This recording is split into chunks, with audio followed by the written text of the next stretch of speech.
For the love of disc golf Jesus, do not be like these people. Disc golfers are awesome.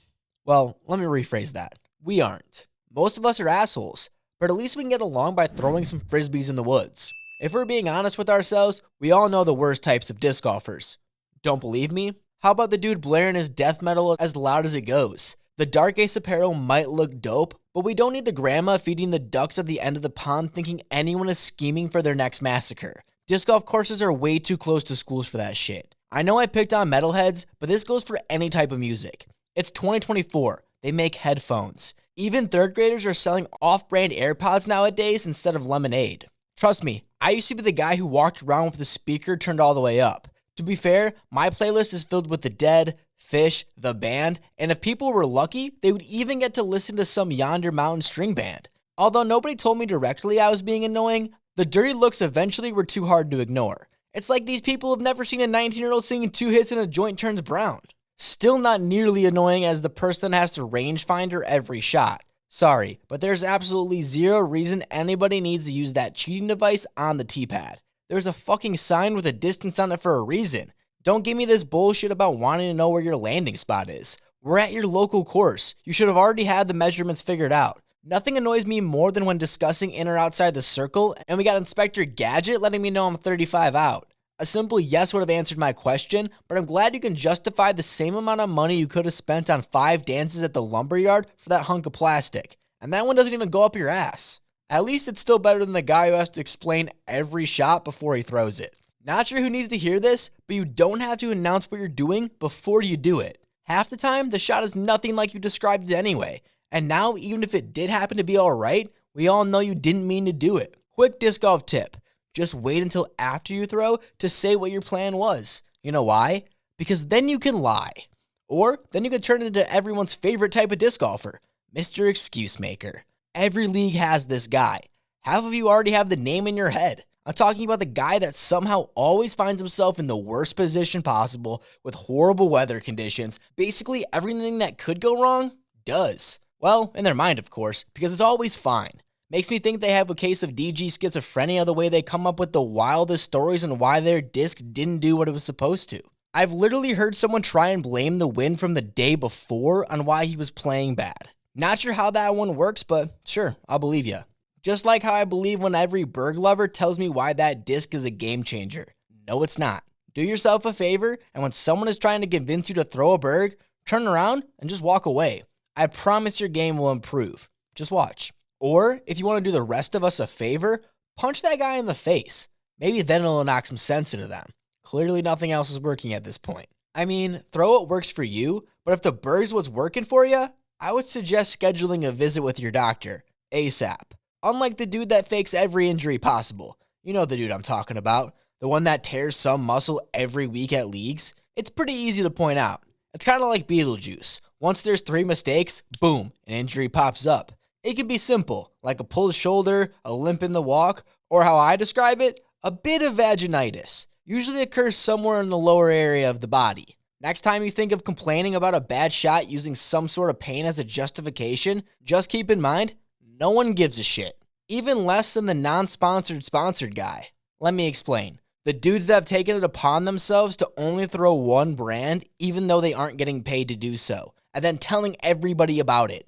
Some people call them loyal, I call them a cuck, but same difference, I guess. I'm tired of hearing the same rhetoric about how whatever company has the best plastic, more consistent runs, blah blah blah.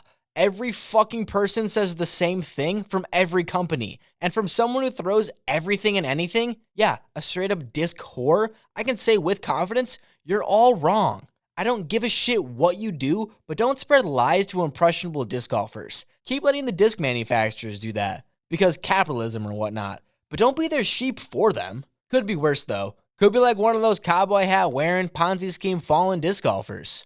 I think they go by the Ranger team. Nothing worse than these guys telling me how cool their team is and how great the plastic is. I'm sure it is, but I would be saying the same thing if I had to buy a complete Lone Star bag with a 10% discount code. If no one's told you yet, you got scammed. I can't believe they really convinced you the Benny is actually worth bagging. Makes me laugh harder than the old hippie that keeps telling me he could have gone pro. This is the same person that putts with a harp.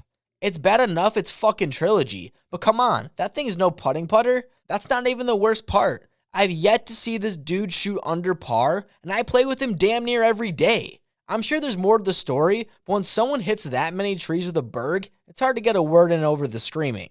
Not as loud as the local drunk. There should be a limit on how many beers can be drank at a league. Not because I give a shit about how hammered someone is when they're playing, but I think sometimes people forget about the whole driving home thing. The parking lot isn't this magical sober you up portal. The problem is usually these guys have a sweet spot right in between I hate my life, I need a beer, and I'm gonna hit my wife. Touchy spot, don't get me wrong, but fuck, when they hit that McBeer phase, consider everything within 30 in the basket, and 250-foot drives are locked in.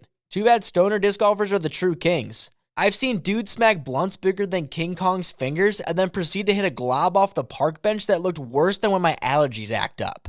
Little unsanitary, since I know what other people do off those benches. But when you go 100% from the putting green, I'll keep my mouth shut. However, I have no tolerance for annoying people that are bad. Don't get me wrong, I'll play with someone that shoots plus 30. I don't care. But if you're going to be obnoxious on drugs, I'm going to put you in your place faster than the love I made with myself last night. I can't handle stupidity. We're here to throw some frisbees, not so I can babysit you while you continue your bender. Thankfully, it's never gotten bad, and everyone's pretty chill. Although, when you get Mr. Play by the Rules on your card, it's almost worse. I don't need to hear the argument from the 880 rated player telling the guy on his one day off that he can't drink a beer since it's a sanctioned league. If it doesn't affect you, then shut up. No one likes a snitch.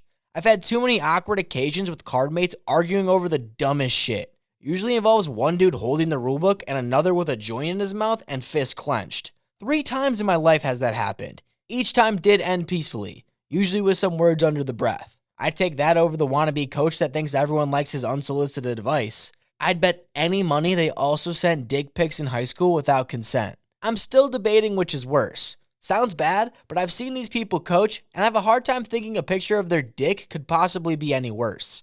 This is going to sound like a prick thing to say, but what's new around here? There is a small percentage of people that I think are valid to give tips.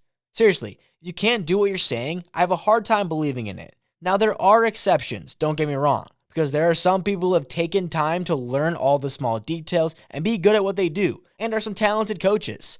Overthrow and Robbie C are some great examples, but the one dude chucking 200-foot dive bombs has no right telling anyone what to do. So either act like a penguin while you smile and wave, or one of the more effective ways I've learned to shut these people up is by saying this one sentence. Shut the fuck up, you stupid ass bitch. Works 100% of the time. To be fair, with all of these so-called worst disc golfers, I would still rather play with them besides the cheater, or how I refer to them, as little bitch boys. What is the point of cheating? I will never understand, but there's always some people that have to take the fun out of it for the rest of us. That's the best thing about Mr. Rulebook over there. At least their ass will call it as soon as it happens. Foot fault? Called. Wrong score? Fixed. Misplayed something? Stroke his ass. Pause. That sounded off. But you get what I'm saying here. We throw frisbees. If you have to cheat, go play pickleball with the rest of the nerds. And for all you taking your sweet ass time, you can go with them too. I'm not trying to wait 5 minutes every time it's your turn. I usually got something to do. Well, that's a lie, but I'm still not trying to wait 29 seconds every single fucking time. My guy, just throw the disc. Odds are it's going to be a shit throw anyways. I mean, we've seen all the rest of your shots. What's worse, waiting for drives or putts? Let me know in the comments down below, because I honestly have no idea. But what frustrates me the most is having to see chalk fill the sky 90 times before the throw. Reminds me of the days I used to bang the chalkboard erasers together. The only time I got detention growing up. So the PTSD is still there. I can often forgive the one slowpoke only because there's people out there that think it's acceptable to have more than 6 people on a card. It's not fair. I don't even have that many friends. The only exception I have for a group of 6 is if it's doubles. And even then, I'll talk hella shit before thanking them for letting me play through. I know this video seemed like I'm just a big douchebag shit talking to everyone. And well, if you guessed that, I guess you would have been right. Just kidding, of course. I seriously love all disc golfers, and from what I've learned, in almost every league across the country has these exact types of people. We might all be different, which is great, but at the same time, we're all the same. Sometimes it's cool to talk about how we can have shared experiences through this little silly game. The reason I even made this video was since I've been back home, I've had the chance to see some of my favorite people again after 3 months away. I realized how many friends I made on the road because they resembled other disc golfers I've already been homies with. So I would appreciate it if you shared this video with someone at your local league that falls into one of these types of disc golfers. Also, a like and subscribe go a long way for the channel. I mean, if you want to see me rank every Innova disc ever made, make sure to follow Birdogi. Once I hit 2,000 subscribers, I'll drop that video. Oh yeah, and if you want to know some trash discs you should stay away from, check out the video right here.